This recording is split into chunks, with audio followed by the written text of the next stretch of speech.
Session's public hearing of the Huntington County Community School Board of Trustees. We're going to start the special session with a call to order. Mrs. Gray. Roll call. Mr. Allen? Here. Mr. McClellan? Here. Mr. Melcher? Here. Mr. Wall? Here. Mr. Carl? Here. Mrs. Miller? Here. Mr. Thompson? Here. Thank you, Mrs. Gray. Moving on to B1, public hearing on superintendent contract for 2026 through 2029. The contract has been available for viewing since I think about a week ago Friday. And so I hope everybody had a chance to take a look. At this time, we're going to move on to public comment on the proposed superintendent contract. Anyone wishing to address the board may do so. I'll go down the list of those that have signed up and call you to the microphone to speak. You'll be given 3 minutes to speak, and we will have a timer. If you get down to about 30 seconds or so, I'll just remind you how close we are. We do ask those addressing the board that if the questions that you wish to ask are the same as the ones of a prior speaker, that you leave those out. We like fresh stuff. If anyone was not able to sign up, then I will certainly let them address the board if they wish. We currently have no one signed up to address the board, reference the teacher's contract. Would anyone like to come forward? I do have something I just want to talk about a little bit because there has been some discussion in the community about the contract. And talk a little bit about the decision and how we come about what pay is really based on. And for the superintendent, it's based on a lot of considerations and a lot of responsibilities. HCCS is the largest employer of Huntington County with over 800 employees, in charge of the education of over 4,700 kids, and has to manage an annual budget of over $77 million. Maintain 9 schools, plus learning grounds, plus learning center and the grounds that they sit on. Manages 2 administrative buildings and their grounds. Maintains over 100 vehicles used by HCCS. Is a steward for the stakeholders and taxpayer dollars. Maintenance and supervision of HCCS athletics and extracurricular activities. They have to answer to 1,650 plus pages of laws and regulations that school corporations are required to follow. And finally, since all school corporations are looking for someone that has these specialized qualifications and experience specific to a successful superintendent, the demand for someone like that is very high, and the cost of someone with those qualities has increased over the last several years. Finally, I would add that we use feedback from our Chief Financial Officer, Michelle Babcock, and comparison charts of pay for surrounding corporations and those like size to HCCS to build a fair, affordable, and sustainable contract for our superintendent. This has been quite a process, everybody, and I will take a motion to adjourn this hearing. So moved. Thank you, Mr. Wall. Is there a second? Second. Thank you, Mr. McClellan. All those in favor signify by saying aye. Aye. Opposed? We are adjourned. Give us 2 seconds. We're going to need to reboot our computers and get on the right hearing here.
Thank you, guys. Move on to A3. Call this meeting to order for March 23rd, 2026. And number 4 is roll call. Mrs. Gray. Mr. Allen? Here. Mr. McClellan? Here. Mr. Melcher? Here. Mr. Wall? Here. Mr. Carl? Here. Mrs. Miller? Here. Mr. Thompson? Here. Thank you, Mrs. Gray. Move on to A5. Are there any revisions to the agenda, Mr. Brimberry? Yes, Mr. Allen, I would like the board to remove consent agenda item H14, summer technology interns. We plan to bring this item back to the board on April 27th. Thank you, Mr. Brimberry. I'll entertain a motion reference the change in the agenda. Motion to revise the agenda. Thank you, Mr. Melcher. Is there a second? Second. Thank you, Mr. Carl. Any questions or discussion before we vote? Let's vote on the motion.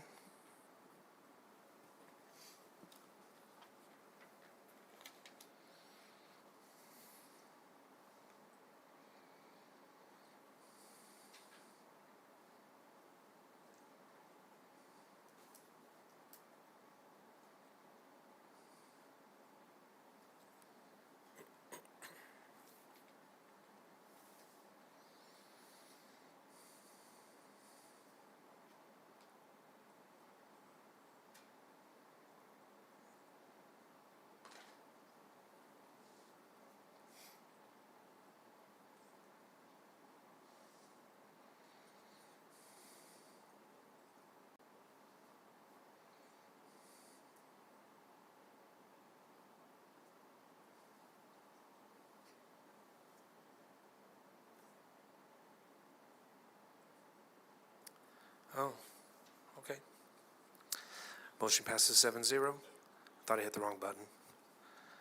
We'll move on to B1, items from visitors, public comment. I don't have anyone signed up to speak to address the board this morning. That's this morning. This evening, if anyone would like to come up and address the board, they certainly can. Just come up to the podium, give us your name and your address, and you can talk about what you need to talk about. Knowing having come forward, we will move on to C1, financial reports, February 2026. I believe this is going to be Mrs. Babcock. Yes. Hello, everyone. On your packet is the February financial reports. And so we'll cover that first, which is the education fund is the first one. And you can see that for February, it was a much smoother or lower expenditure month, as we did not have 3 pays in February. So we were right on target with where we should be for February by month end. And so we're ending balance there at a little over 14 million. Moving on to the debt service fund, no activity in that, as we will see activity in that in June and December. And then moving on to the operations fund, this one is much better than it was last month, as we had a large expenditure come through last month. So for this month, we ended with about 1.7 million in the fund balance. However, we did make a transfer from the education fund to the operations fund to help offset some of that large expenditure from last month, which is part of our approved transfer that was done during the budget process. Still something we need to watch in the operations fund, but it is still fine. We will see that revenue come in June as anticipated with property taxes. Ms. Babcock? Yes. So just if I were to forecast out some stuff here a little bit, the salary items for this month for both the education fund and the operations fund would be a good barometer to look out the rest of the year, because that's what we should be seeing on a monthly basis. Is that correct? For February, yes, that Good. would be a good snapshot to take a look at. Other than in July, when there'll be 3 pays again. Yeah, I will be prepared for that shock this time. Thank you. Yes. And then moving on to the rainy day, there is absolutely no activity whatsoever for the rainy day. So we're still holding strong at 3.9 million in that fund. Moving on to the comparison reports, For the education fund, you can see we're at a little over 14 million in cash balance in that. Still a very strong, healthy cash balance for the education fund. As compared to the previous year, there was more of a cash balance at that point, but 14 million is still a healthy balance for the education fund, as compared to our peers. Also, moving on to the operations fund for February, you will see that we're at 1.7 million. It is still an okay mark. It's not ideal to be at that, but it is still okay. As you can see, last year we were just a little over 2 million. So that's something that I will be watching closely, as well as the team, the business department team. And I have to thank them for all of their great detail and work in helping in preparing these items as well. So that is the financial reports for the district for February. Are there any questions? Thank you, Mrs. Babcock. Any questions for Mrs. Babcock? Then I'll entertain a motion, reference approval of these. Mr. President, I recommend approval of the February 2026 financial reports as presented. Thank you, Mr. Wall. Is there a second? Second. Thank you, Ken. Any questions or discussion prior to voting? Hearing none, let's vote on the motion.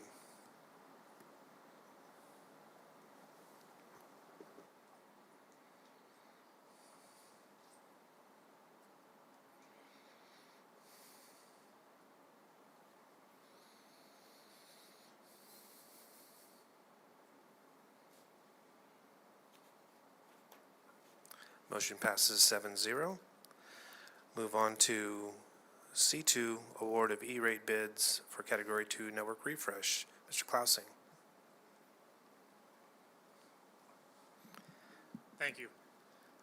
Before you guys, you have two contracts to award for the Category 2 network refresh. This refresh is part of the E-rate program, and so we get to qualify for a discount through the FCC. This year, we are at an 80% discount, so this is a great opportunity for us to replace en masse most of our networking equipment and save the district quite a bit of money. These bids before you, they come out to about $113,000 spend out of pocket. MSRP is well over a quarter or over $500,000, and so we really want to be able to take advantage of this opportunity and this cycle of E-rate, which comes up every 5 years. And we really hope to award this and be able to move forward this summer to get it all installed before the fall of next year. Thank you, Mr. Klausing. Anything for Mr. Klausing to ask before we move on? These are E-rates through reduced billing, correct? Correct. These are the reduced billing. Cool. I'll entertain a motion, reference this request. Make a motion to approve the award of E-rate bids for Category 2 networking refresh as presented. Thank you, Mr. Wall. Is there a second? Second. Thank you, Mr. Melcher. Any further questions for Russ before he bails on us? Hearing none, let's vote on that motion.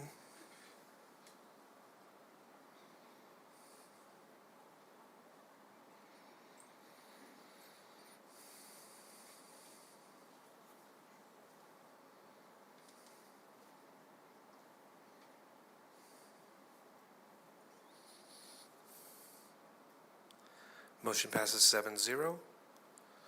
Moving on to D1, recommendation for superintendent.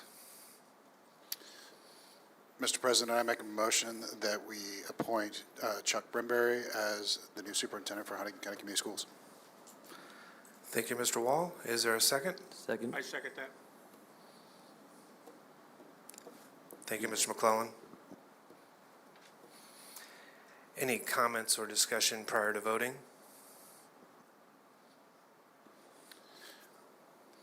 I just want to thank the board for going through this process. It was a lot of meetings, a lot of time together, but I think as we went through this process, we all learned a little bit of something about each other and about the process and about our candidates. I think we did a really good job of thoroughly reviewing the process. I know Mr. Allen's going to talk a little bit more about that, but I just want to commend each and every one of you on this board for doing the work that is needed for this community and this corporation. And I look forward to where we're going in the future. And it's been a great time. Thank you, Mr. Wall. Anyone else? No, I do have a statement. The community's been very patient with us. During our search for a permanent superintendent, the board used an exhaustive process to review all the candidates. There were 14 total candidates, and ultimately we narrowed the list down to 5 for the interview part of the search. We scheduled that interview part begin the week of February 16th through the 20th. After the first interviews were completed, the board met in executive session near the end of that week and discussed who we felt qualified for a second interview. 3 candidates stood out, and were invited back for second interviews the week of February 23rd through the 27th. The second interviews were more intensive. We all thought if one of these lifelong educators were going to be asked to be the next leader of our schools, then we needed to dig a little deeper to learn what their plans would be for HCCS. Those 3 remaining candidates all had outstanding interviews, which made the choice very difficult. As we have mentioned before, the selection and evaluation of superintendent for HCCS is one of the most important responsibilities for our school board. Accordingly, the board spent over 1,000 hours combined to assess the experience and abilities of all the candidates. There was a lot to consider, like what experiences have prepared them to lead our corporation? What is their background in supporting school administrators, teachers, and support staff? What are their experiences on the financial side of education? Having only one school corporation in our entire county, how will they connect with this county? And honestly, at this point in time for HCCS, who can best lead us into the foreseeable future? These questions and several others helped us determine who best defined what we needed in a superintendent. I do want to congratulate all the candidates for their efforts during the search. We were flattered that so many applied for our open position. Obviously, for school leaders from all over the United States, HCCS was high on the list of great opportunities. The staff at HCCS should be very proud of the work they do and the standard they set, because it is noticed. Additionally, we need to thank Steve Horton and the ISBA for their guidance as we work through this extensive selection process. In particular, Steve's background in assisting boards during their work to hire a new leader of their schools was very helpful. We also want to thank the teachers for their input in what they hope to see in a permanent superintendent. The community that participated in the survey should understand that we use their answers to help guide us as well. Also, we cannot forget to thank Joe Wiley, counsel for the board. Joe has vast experience over the past several decades, working with HCCS as a trusted legal advisor, and he correctly would remind us what needed to remain as our focus. We'd be remiss if we didn't thank Cindy Gray. Your patience is truly appreciated. We ask for a lot, and you provide assistance with sincere kindness. Plus, I personally want to thank and congratulate the rest of the board for their tireless work during this search for our next superintendent. With a little special recognition from Mr. Wall, your background with ISBA and your connections were important and really helpful. Finally, during a process like this, it's vital to maintain a high level of confidentiality. Several times in the last 2 months, members of the community asked me how the search was going, saying that they had not heard a name or even how many applicants we had. As I shared that we were excited because we had some great candidates, it was a really proud moment for me, because it's a testament to good governance that we were diligent in doing the job we were elected or appointed to do without sharing information that might complicate our decision. So, thank you all very much. Well done. Anybody else would like to add before we vote? We should probably thank Deb for the snacks to keep us nourished. Thank you, Deb. I did forget about that. Deb, you kept us alive for like several weeks during all those meetings. Didn't want anybody to get hangry during this process. I think it helped. I Anything else? just want to echo what you said about Cindy and Joe. I don't know how we would have gotten through that process without their help. Cindy, you do all the back end things that make us successful, and we truly appreciate that. Anything else, guys? Then let's vote on our motion.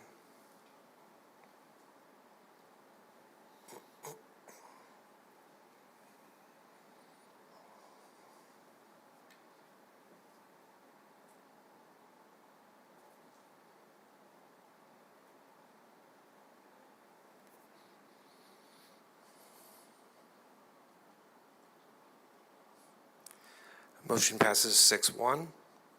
Congratulations, Mr. Brimberry. You're the new superintendent.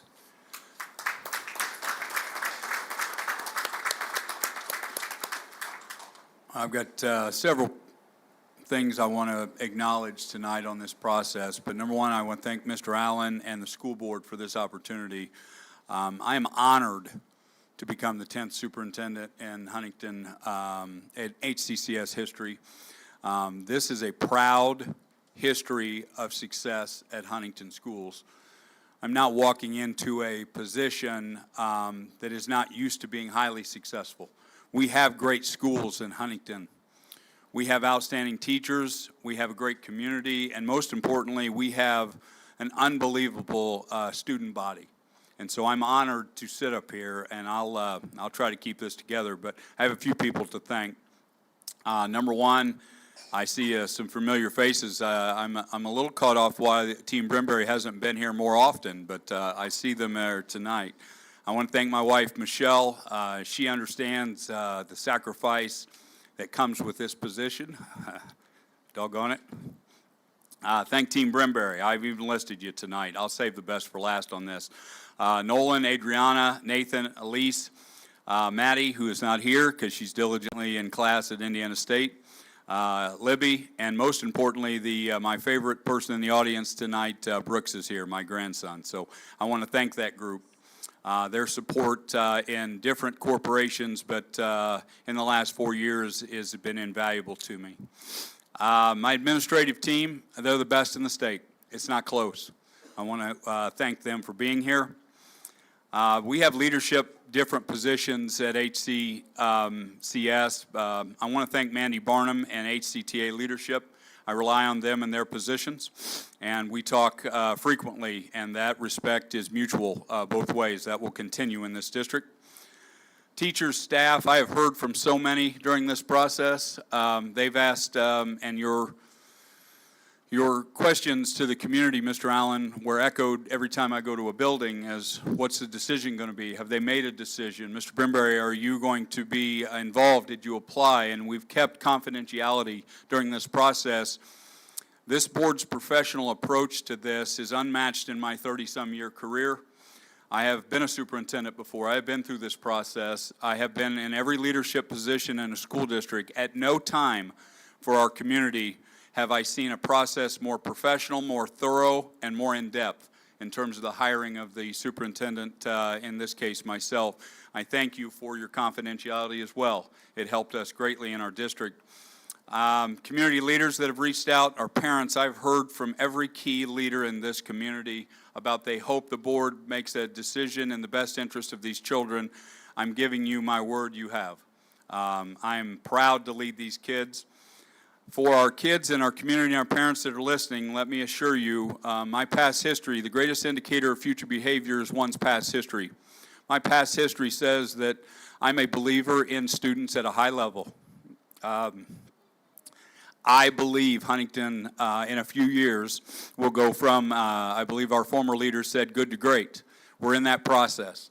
You will have the best school corporation in the state of Indiana academically very soon. Those progresses are being made as we speak. As we climb that ladder, know this, the culture is more important for kids than anything we do. It will be a safe haven for children to be themselves, to sometimes drop the ball, and us be there to help them back up. Let me assure you there's high expectations for excellence in this community and in the school corporation. Our key stakeholders expect excellence. That's a lot of different prongs of excellence that I demand as the superintendent. I assure you I lock arms with those who are in the business of helping children be highly successful, not average. And in closing, I'd like to tell you that Jay Peters and our team the last 3.5 months have been exceptional, have been extraordinary. Cindy Gray, Tanya, Jay, my administrative office, and our building level leaders, we have been very, very short-staffed, and we continue to be right now. The motto was, it will not affect our children, and it will not affect our schools. I am grateful for their leadership of some of the people to my left and some of the people out there. You will get a great effort from Chuck Brimberry, and I promise the Huntington community I am an advocate of all children, and we will see that type of leadership in this community from this point forward. We will continue what the previous superintendents with a slight twist. Everyone does this slightly differently, but it doesn't mean they weren't highly successful in our past. I appreciate and I'm honored to be your superintendent, and thank you, Mr. Allen and school board. Thank you very much, Mr. Brimberry. Congratulations. We're going to move on to E1, Special Presentation, Elementary U.N.I.T.E. Jay Peters. In my career, I have had the opportunity to work with some extraordinary people. Tonight is no exception. You've known, we've introduced Lauren Hogue to you on March the 9th, and so she is no stranger. But tonight she's going to share a glimpse, a little snapshot into what is happening in the elementary world in her first year as our elementary PD coordinator. So, Lauren, it's great to have you here. Thank you for being here. Thanks. Thanks for having me back. Not too. Is your mic on, Lauren? Make sure that. It is. I need to lean in. Okay. All right. Thanks for having me back. Mrs. Gray, if you'll advance that slide. So when I started, something that Mr. Peters said from day one and continues to say is it's a new day in Huntington County Community Schools. And so for me, that was, what does this role look like? How does it take shape based on what everyone at central office would like to see, what you all would like to see, what I would like to see, and coming from, straight from a classroom, what did I feel like maybe we needed moving forward? So these three words have been at the top of my mind as I've gone through this school year: visibility, transparency, and differentiated support. Those are things that I think that we needed as classroom teachers, and that I've, again, kept in the back of my mind as I've gone through and tried to lead these PD sessions and teachers and principals this year. Next slide, please. So I won't bore you with all these things, but we've been very busy this year. So I'm just going to go through and highlight some of the big moments that I'm probably the most proud of from this year. So starting in the summer, before my job really officially started, I guess, for me in this role, we had summer PD days, and one of the days we really spent time working on master maps. So we had a lot of teacher involvement, which was so wonderful to see. I don't think I've ever seen as many people show up to these as we did, which was wonderful. We had some great discussions and people worked really hard. And our big focus was getting those master maps aligned. We found that there were some standards that weren't on the maps at all. And with the checkpoints that Mrs. Brown and I explained to you 2 weeks ago now, we found that we really needed some realignment. So K2 had a much easier job because they were able to kind of make some shifts based on their professional discretion and what needed to be taught when, where grades 3 through 5 really had to align to those checkpoints. And so we did that. We even stopped calling places on our master map quarter 1, quarter 2, quarter 3, and we just went with checkpoint 1, checkpoint 2, checkpoint 3. So we really wanted to make sure that our students were set up for success and that we knew exactly what they needed to encounter before those tests. But you can see a small glimpse of what one of those master maps look like. The math and the reading look the exact same. We have green, which are our essential standards, white are our non-essential standards, but the biggest improvement, in my opinion, to these was the usability of these documents. Teachers need to plan and we need to use our resources, but the DOE is very cumbersome, the website, to get to all of our information that is very useful for us to use. So all of those blue words are all hyperlinks. So they're linked to the frameworks we shared with you a couple weeks ago. They're linked to the item specifications, which are exact sample questions, so teachers know exactly exactly the level that students need to be working at, and then all the resources are on the right-hand side. We also went through, you see those bulleted points, those are scaffolds of instruction, starting at those below levels of proficiency, which we explained 2 weeks ago, up to those above levels. So teachers can really see that progression of how they're supposed to, or should be teaching their lessons. So that was a big key point that we started the school year with these.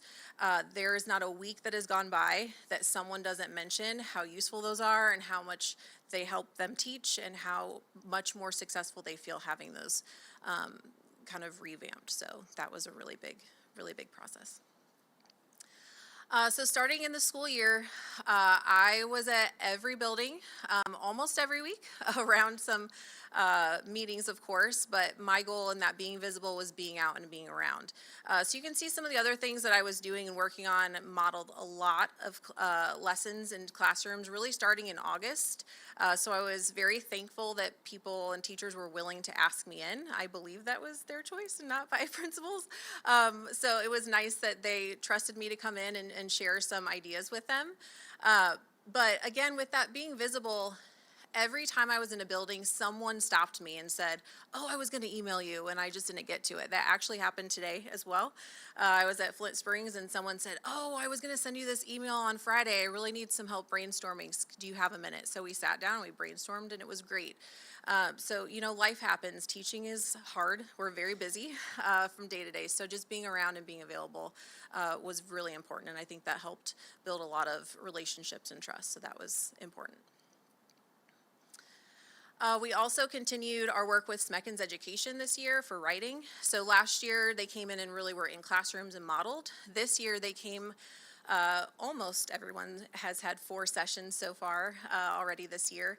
And they started with a little bit of new information this year, but the big goal was for teachers to feel empowered to gather those skills with the lessons that they were learning about last year and put them together to create a scope and sequence so we can have not only the reading and the math that we have now, which I showed you before, but we will also then have a writing document that we can follow for some consistency. So that's been really nice. As we got into October and December, now we're in testing time with checkpoints. So I was still in classrooms. I started sending monthly newsletters where I of course, give important information, but my favorite part is the second page that has staff spotlights. So there's at least one person, if not multiple, for each building where I just highlight and share something that I've witnessed within that month of being around, just to let everyone know how awesome everybody is because everyone's working really hard. So, lifting people up is really important, and we don't get enough of that. So I'm trying to do that for people as well. And with those checkpoints, since last year was a pilot year and we did not have very much data, as we shared before, having a lot of new data, not too many people knew what that looked like. So it started with me going to every school and meeting with third grade team, and then I met again with the 4th grade team, and then again with the 5th grade team, and that seemed very inefficient for one person. And then we started testing and we got the data. And so what we moved to, or what we're now lovingly called U.N.I.T.E meetings. And so U.N.I.T.E stands for Using Numbers, Teamwork, Insights, and Insights for Excellence. Thank you, Melissa Ross, for that. She did a nice job coming up with a grand name for this. But what we did were we created these PLCs, these learning communities, where we brought all the 3rd grade teachers in the district, all the 4th grade and all the 5th grade on 3 different days. Now we've done that twice.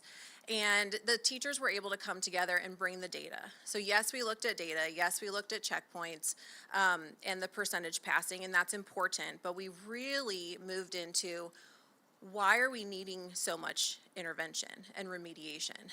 Let's look at our standards. Do we know the exact standards we're supposed to be teaching? Do we know the standards at the level of complexity and depth? And oftentimes we found that we didn't know that, and that we're kind of teaching at that below level. And so maybe that's why we're not seeing as much progress as we feel like we're working really hard, but are we working hard at the right things? So that's what these meetings really came to be. And it became a place of a lot of encouragement and empowerment for people to share some great ideas. As always, the best parts of these meetings were never things that I planned. It was always from the discussions that people really wanted to know from someone else what you're doing or how to make this better. And I'll share a story on some of these pictures. Everyone had a math activity they had to do, hands-on math activity at this high level. And in our 5th grade session, it was a 3-stage.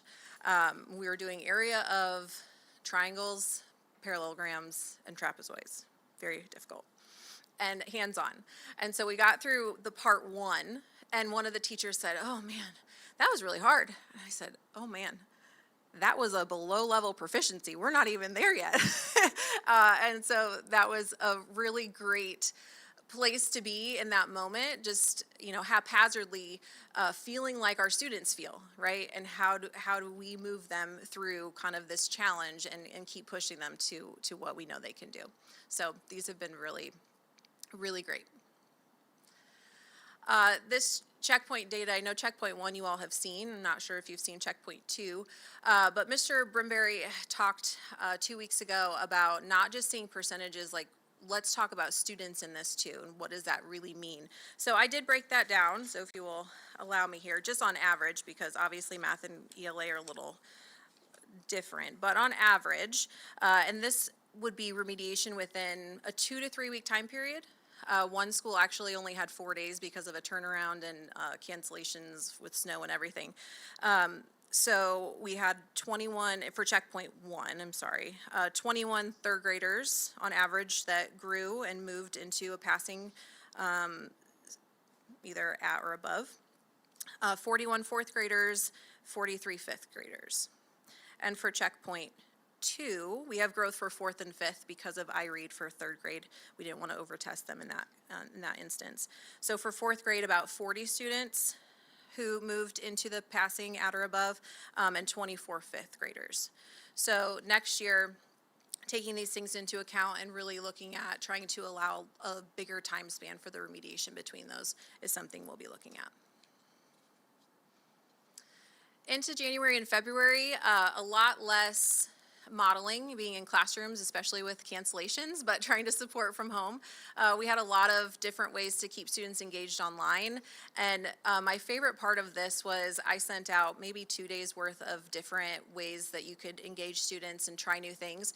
And then teachers started sending me things that they're doing. And so then the next time we closed, I was able to send out their ideas and give them credit for that. So that was really cool to see the collaboration even from afar, that everyone was really joining in for the benefit of all the students. So lots more planning specifically with teachers instead of me modeling to help, release that responsibility and gradually help them as we go.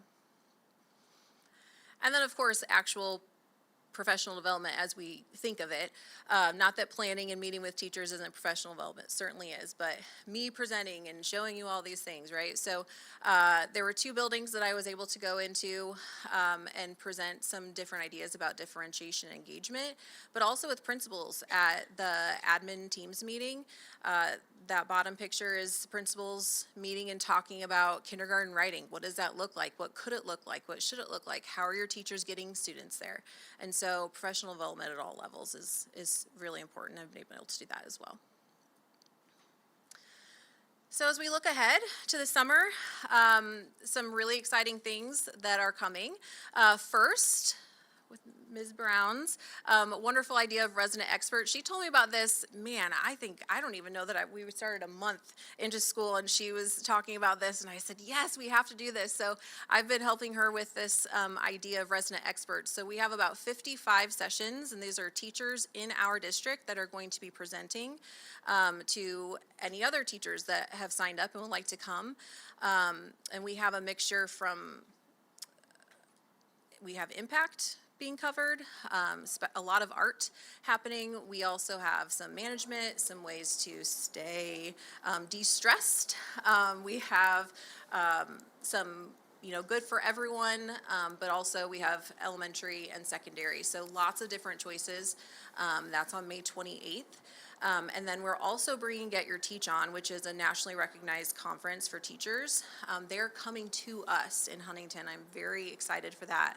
I've had a lot of teachers who are excited. This is a big conference that a lot of people would like to go to, but funding is really difficult to get there. So the fact that we're bringing them to us is wonderful.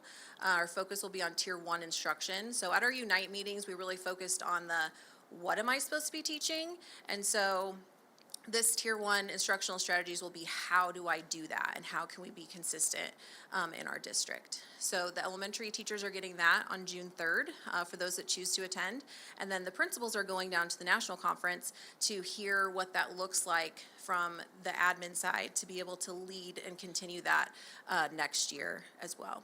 So as you can see, the next year, obviously, Tier 1 instruction is going to be really important. We want consistent practices. I'd like to continue gathering PLCs in the district, but also keep our writing consistent, keep our phonics instruction at the primary levels consistent as well, and continue to move forward. All right, that's all I have. Thank you, Mrs. Hoag. I appreciate very much you guys giving us the updates and keeping us posted on how this is all going, because it is, I think, important for us to be able to help share some of this good news. The more people that hear about it, the better. I think I'm certainly excited. I think the board is too, to see what kind of progress we're doing and trying to keep people informed, you know, because I think we make up a lot of assumptions, and to hear it firsthand is really important, I think, at least it is to me. So, Mr. Wall, you ready? I do. So, a little bird told me today that I now have the second longest school board tenure. So being on here so long, statistics don't lie, and your statistics are great. We are headed the right direction. You've done great. So I want to thank you for that. It looks really good. I mean, statistics don't lie. I'm a statistics guy, and what you're showing us here tonight is we're way above the state average. We're headed there. I mean, that's good. So, thank you. Is there anything in particular you need from the board? You know, I guess that's always the thing that we never ask is when you come up here and tell us all the cool stuff that's happening, we probably should ask more often. Don't be afraid to come and ask us for things that we don't have any idea what they do until you tell us. Well, I appreciate that. Off the top of my head, nothing specific, but I appreciate knowing that we can come to you. But your support is really the biggest, and so I appreciate and I have felt that from you, so thank you. Thank you again. Mr. Allen, Mrs. Hoag has done an awesome job, and I know when she first took over the position, we talked about a number of different things, but we talked about visibility, being transparent, being accessible, that support, be a great listener. And she has done all that and more, because she comes from a highly successful classroom where her data year after year after year was strong. And so that is so important in the role that she is in, because she knows what it looks like, sounds like, and feels like. And that's highly important. So she's done a great job. Truly a blessing to work with her, and just a great person in this position. Excited for what the future holds for Huntington Schools. Thank you, Mr. Peters. Anything further from Mrs. Hoag? Mrs. Hoag, I'd just like to tell you, amazing job in year one. You know I feel that way, but I will also tell you the growth that we continue to bring is the key element here. Achievement is expected one day after enough growth. And the system in place that you and Ms. Brown have been working on with our principals, our teachers, our paras, and basically our school community is about each student each day and the growth they can make and the interventions that we put in place that will become successful for them over time. And so really appreciate your efforts. Your presentations are always excellent. And I would tell you we are excited when you show up and Ms. Brown shows up, because it's all about students. So thank you. Thank you. Thanks so much. We don't have any action on this item, so we'll move on to F1, Science Curriculum Adoption. Mr. Peters. Thank you, Mr. Allen. We brought to your attention on the March 9th board work session our K-12 science adoption. You have a listing of what those materials are. We're asking you tonight for a motion to approve our K-12 science adoption for the 26-27 school year. If you remember, I came to you with an estimated cost of just under $500,000, $498,699.50. And I told you that I was going to come back with a different cost. And so the team allowed me one phone call to the vendors. Just one phone call.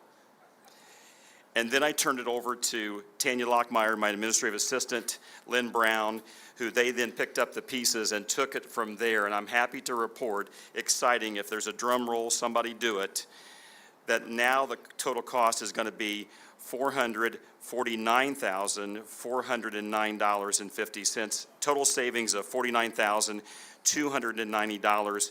The statement you have to use is, I don't have any money and I can't afford the price that you just quoted us.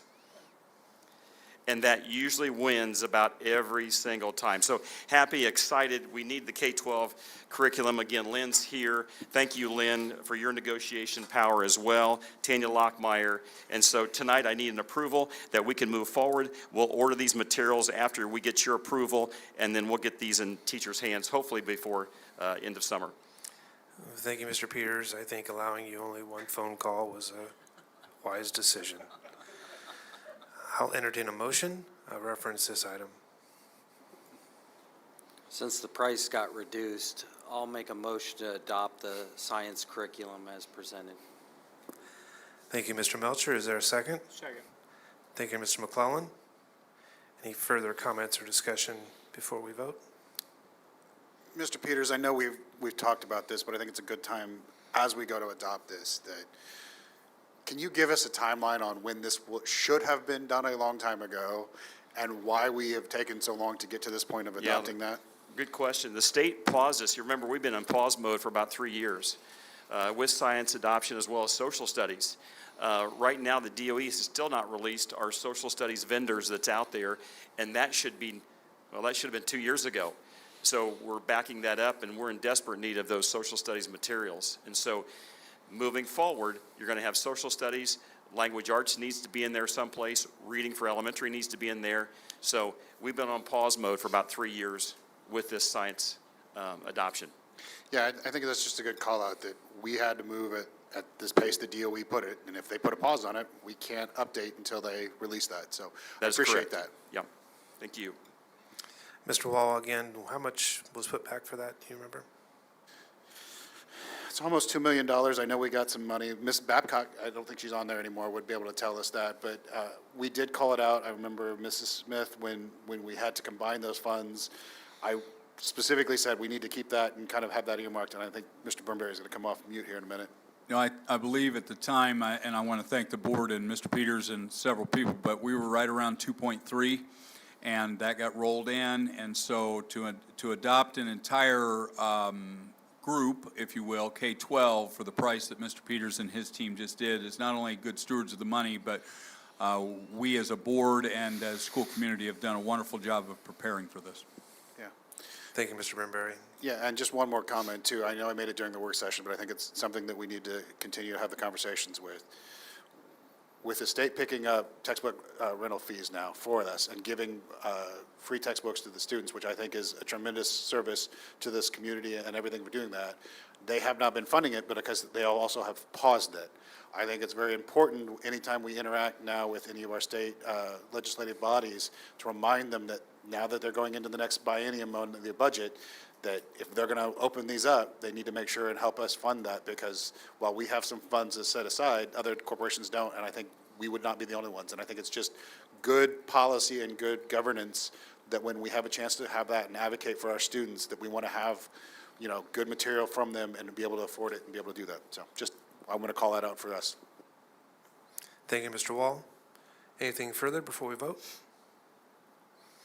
Let's vote on the motion.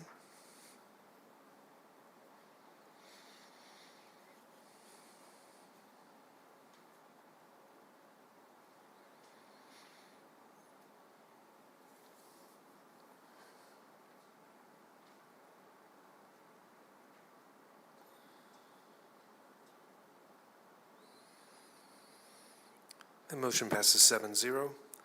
Move on to G, 1 through 16 minus number 14, the consent agenda. Mr. Brimberry. Board action item tonight for your consideration. I'll draw attention to a couple of the items. Field trip request. The Huntington North FFA Livestock Judging Team is headed to Central Illinois on April 10th.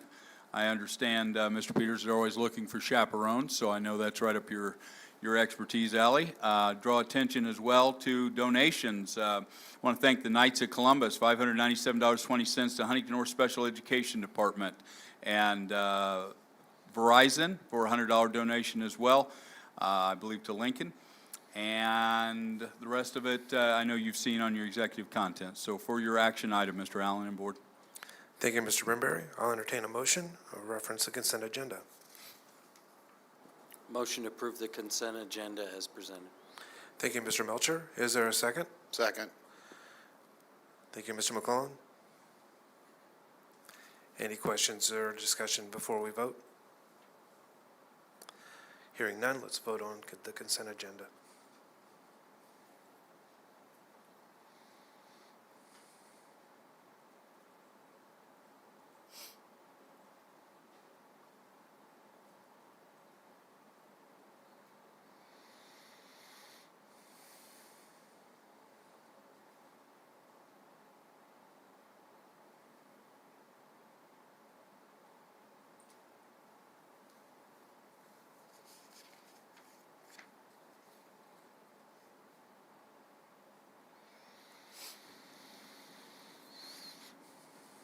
I do have one quick question on the consent agenda. The request to approve to hire 3 summer interns, what's the age limit on that? Pardon? There's a request to hire 3 summer interns for the technology department. Do you know the age limit? The item that was removed, is that the one you're requesting, item 14? Yeah. Yeah, each year, and you'll bring it back on the 27th, but each year we hire at around $15 an hour summer interns that will do a multitude of things with device collection and What ages? I'm going to guess high school has been in the past. I'll bring the details back to that on the 27th. You bet. The motion passes 7-0. Moving on to H1, HCCS Exterior Building Maintenance Award of Bid. Mr. Thornsberry, nice to see you. Nice to see you as well. I always miss you guys. Thank you. Okay, so this evening I'm going to present a few different things. The first is the exterior building maintenance for various buildings project that we put out to bid. That includes the triplets, Andrews, Flint Springs, and Lincoln, as well as Crestview and Riverview. So it's exterior building maintenance. It's to try to tackle as much as we can during a summer, rather than Rich and his team trying to contract it out over a period of time. So with this project, we received 4 bids. Allen County Builders, or ACB General Contractor, they were the low bid at $1,325,000. And so my recommendation is that we do accept their bid in that amount for $1,325,000. And the plan is to start construction as soon as school is out in May, and hope to be done with most of it during the summer months, and then it could carry into the fall a little bit if need be, depending on weather. Any questions? Thank you, Mr. Thornsberry.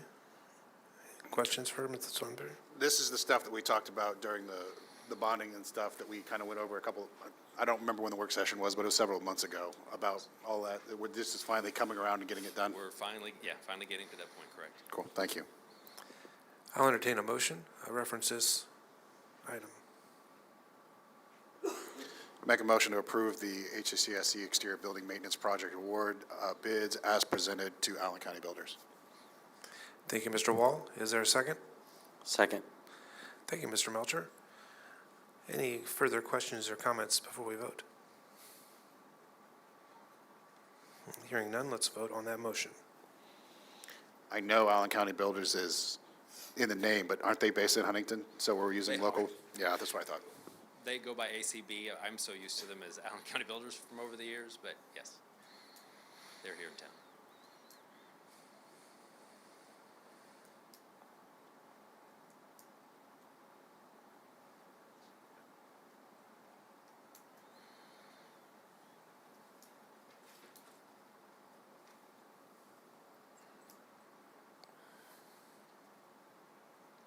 That motion passes 7-0.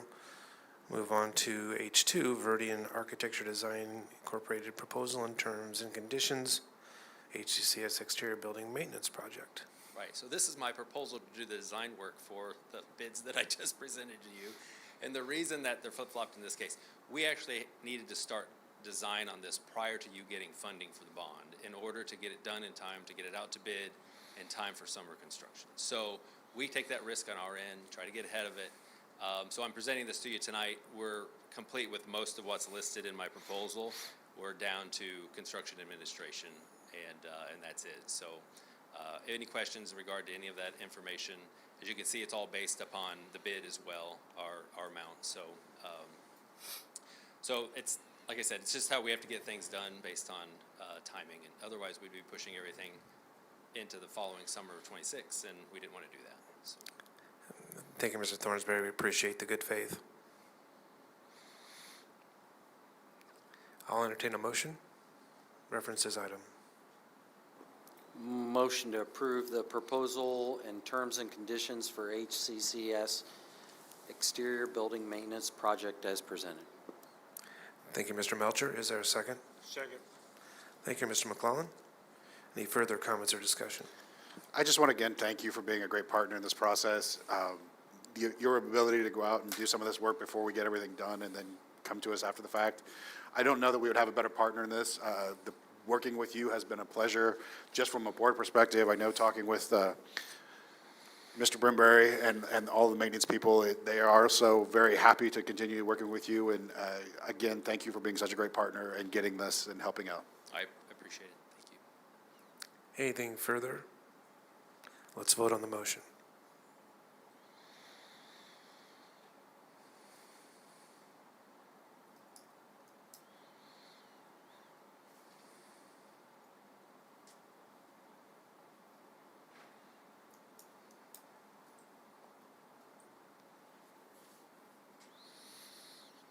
Motion passes 7-0.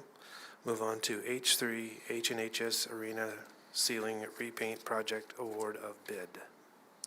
Okay, so this is for the arena here at the high school for the ceiling repaint, and I'm going to be as transparent as possible on this one. So this was actually a rebid. We bid it once. Numbers came in pretty high, and we learned a few things through the contractor, the subcontractors, in the process of that initial bid. We learned that there was no way it was getting done in one summer. It's 42,000 square feet of ceiling space. And we learned in the process of removing the paint that's up there alone would take 6 weeks.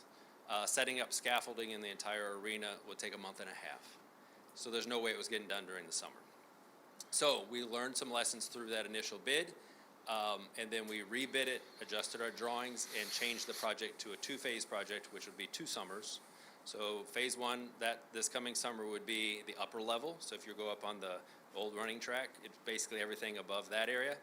Phase 2 would be the following summer in '27, and that would be basically above the court. Or if you stare up at it, look at the primary steel structure, and that's where the dividing line is. So this includes the removal of all the paint of the existing steel deck, all of the steel structure, primary and secondary, and all of the ductwork.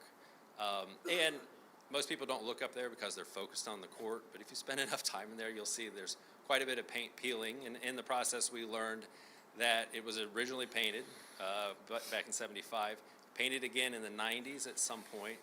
But most of the peeling and delamination issues are due to the fact that that original paint would have been an oil-based paint. A latex paint would have been put on it in the '90s. And so we can't put another layer of latex paint on top of that. It would just be a disaster. So we got to peel it down as far as we can and get down to some raw metal, reprime it, repaint it, and redo everything. So with all that said, our bids that we got for the second time in the rebid was from ACB General Contractors, the low bid at $2,052,000. And to be honest and transparent, their original bid was $1 million higher than that. So going through the process, taking the time to rebid it, phase it out, got that number down by $1 million. So it's money obviously we need for other projects. So so it was worth the time, it was worth the effort, it was learn the lessons that we all learned. Even the contractors learned some things in the process. So So my recommendation is to accept ACB General Contractor's bid at $2,052,000. As you see there also is an alternate there, and that was for potential lead-based paint abatement. During the bidding process, we had it tested, and it came back negative for abatement purposes. So we are not going to accept that alternate. We only need to accept the base bid at $2,052,000. Thank you, Mr. Brimberry. Mr. Thornsberry. It's close. Thanks. I'll entertain a motion reference this item. Make a motion to approve the HNHS ceiling rebid project as presented to Allen County Builders. Thank you, Mr. Wall. Is there a second? Second. Thank you, Mr. McClellan. Any questions or comments before we vote? Anybody look besides me? The only reason I look, and I'm just being honest, you tried to set through a 5th grade elementary volleyball tournament on a Saturday, so I did go in and look. It is pretty bad. When you go upstairs and look, it's pretty rough. I was going to say, it's like there are lots of gifts sitting on the board. One of the curses is that when you hear about something like that, you never stop looking at it. Right. I went to the sectional game, and I mean, it's hanging off of a few places. You just can't not look at it now. It's awful. Right. I'm so excited this is getting done, so thank you. And again, thank you for going through that rebidding process. I know that all caught us off guard, and the savings of $1 million on this project is so helpful, so I appreciate that. You're welcome. Amen. Anything further? Let's vote on this motion.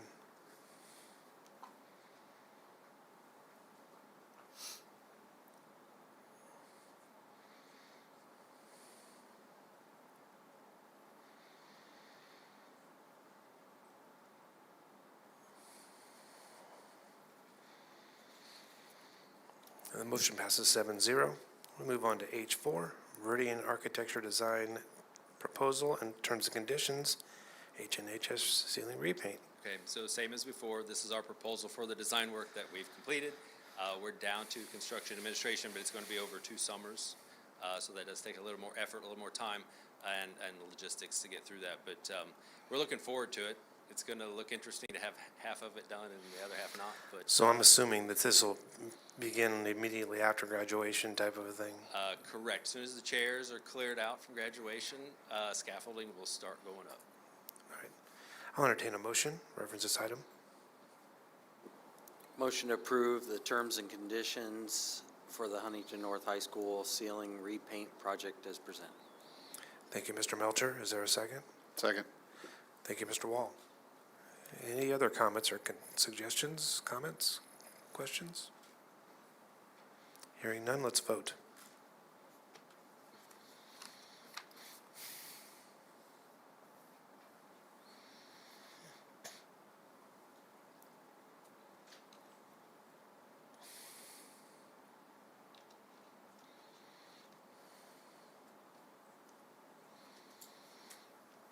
Motion passes 7-0. We'll move on to I1, items of discussion by board members. Anybody got something they'd like to share? Yeah, I had the privilege to attend the COSBA National Convention, which is I had to look this up, Consortium of State School Board Associations National Convention. Some of you may be actually familiar with the National School Board Association. This is the newer version of that. NSBA is still out there, but COSBA is the new one, and what most Indiana corporations are now participating in. It was a very exciting time to be there, to interact with other school board members and administrators from around the United States, to hear how things are done, and to see some of the same things and hear some of the same things that are saying are best practices, and know that we're doing those here. But I did want to come back with 3 big rocks that I took from that conference that I think are important, and challenge the administration on a couple of them. The biggest one out there during this conversation was AI. It's coming whether we want it or not, and there is now studies out there to say that we should actually be starting this and doing it K-12 and getting them involved with AI early and often and regularly. They've got proposals out there on what should be done, and the biggest one that I hadn't even thought about, but I think it's important for our students to understand, is AI ethics. Starting that down at kindergarten, getting them to understand the ethics of how to use AI properly and how to use it as a tool and going from there. I've got some information I'll share with Mr. Brimbury and Mr. Peters about that, but that's one of those things that, I was thinking, oh, we need to probably start that middle school, but even thinking all the way down to the elementary level and starting it in kindergarten and just figuring out that and showing that and what's possible, I think is an important thing, and I can't wait to have that conversation and how we can enroll that in here.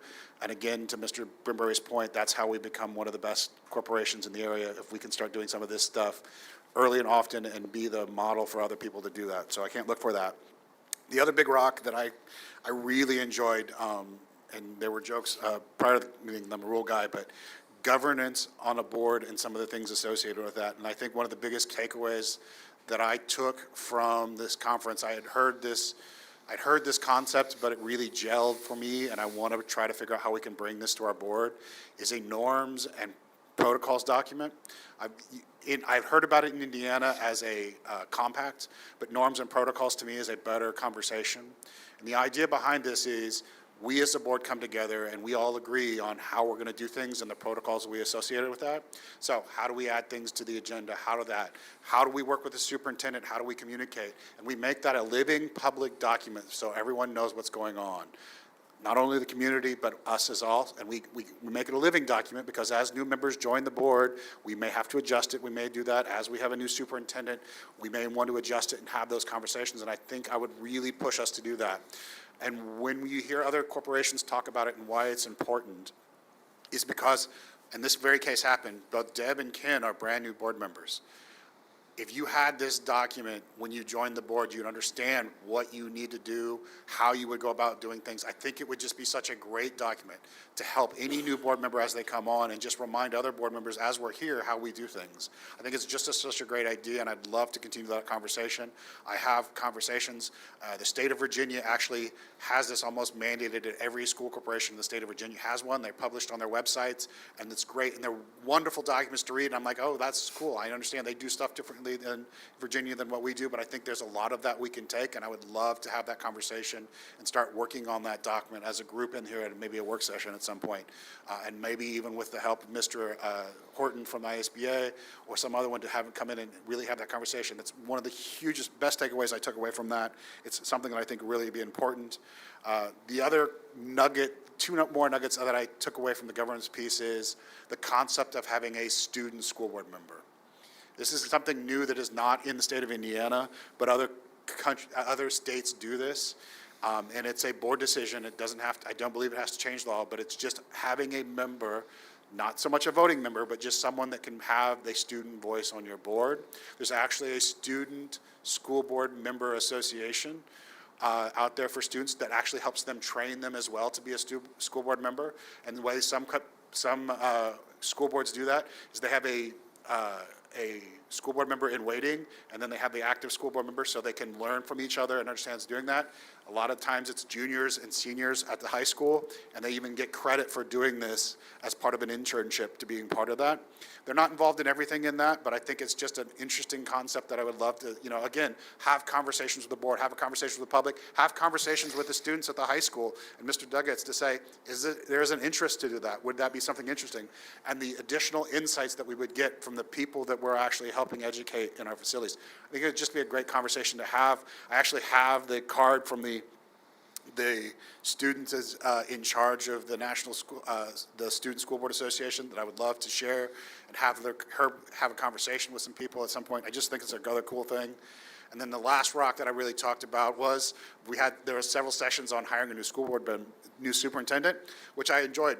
I loved sitting through and seeing the stuff that we were already doing, and then what needs to happen after you hire that school board member, because they said the job's not done once you name the new superintendent.